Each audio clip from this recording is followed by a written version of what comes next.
You're looking at one of the most incredible moments in human history. That's Neil Armstrong and Buzz Aldrin walking on the moon. Okay, maybe you've seen this clip before, but think about that for a second. They're on the moon, a celestial object nearly 240,000 miles into outer space. That distance is like flying all the way around the Earth 9.5 times. Millions of people around the world watched on July 16, 1969, as Apollo 11, carrying astronauts Neil Armstrong, Buzz Aldrin, and Michael Collins, launched from Cape Kennedy, Florida, and disappeared into the sky. It was the climax of years of preparation and research, and the pinnacle moment of the so-called space race between the United States and Soviet Union, a years-long rivalry to compete for dominance in space exploration. For the 8 days following the launch, the world awaited the return of the would-be heroes. So what actually happened between here and here? So let's start with the components of the ship that were discarded one by one until this became this. Here's the rocket that sent the astronauts into space, the Saturn V. The 3 stages of the Saturn V each played a different role in launching Apollo on a path to the moon. We'll get to that later. On top of the rocket is the actual Apollo spacecraft. It's made up of 3 parts too. There's the lunar module, the component that would eventually land on the lunar surface, the service module, which had propulsion systems for course corrections and entering and escaping orbit, and the command module, where our 3 heroes were for most of the mission. And last but not least, this is the launch escape system, which was designed to pull the command module away from the rocket if something went wrong during launch. Together, all these pieces made up the Saturn V rocket and Apollo 11 spacecraft. But it's the way they came apart that made the moon landing happen.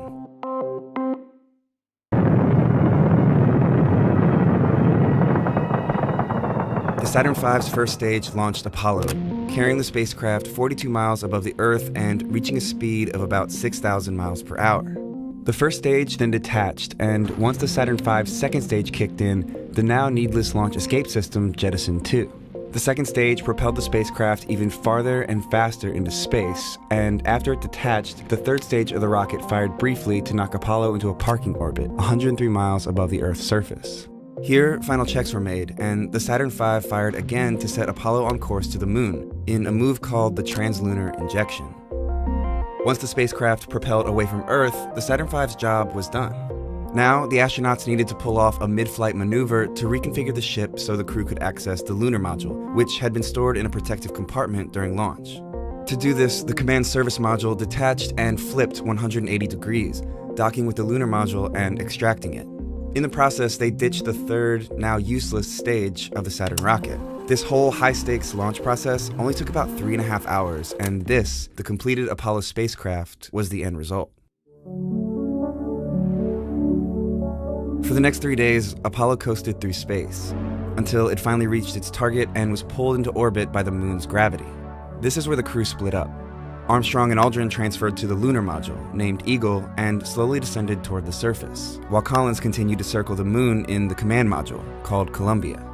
Now, here comes another tricky part, landing on the moon. To make this historic moment happen, Eagle turned and used its engine to slow its momentum and ultimately touch down on the lunar surface. The Eagle has landed. The moonwalk was broadcast live on television, immortalizing Neil Armstrong's words here. It's one small step for man, one giant leap for mankind. I think that was Neil's quote. I didn't understand it. No, one small step for man, but I didn't get the second phrase. After about 21.5 hours on the moon, Eagle performed the first launch from a celestial body that wasn't Earth, leaving its landing gear behind and timing its ascent with Columbia's path in lunar orbit to rejoin the spacecraft. Once Armstrong and Aldrin transferred back into the command module, the lunar module was no longer needed. Just like before, Apollo needed to break out of orbit. This maneuver was called the trans-Earth injection, and began the 2.5-day journey home. Upon approaching its entry point into Earth's atmosphere and no longer needing its propulsion engines, Apollo jettisoned the service module and prepared for re-entry, protected by the now exposed heat shield on the bottom of the command module. Apollo blazes across the heavens, coming back to Earth at 25,000 miles an hour. Parachutes deployed, and Columbia splashed down safely into the Pacific Ocean. And what was once a 3,000-ton behemoth of rocket, fuel, and freight was reduced to this: a small command module floating in the ocean, carrying 3 astronauts and rock samples collected from the surface of the moon.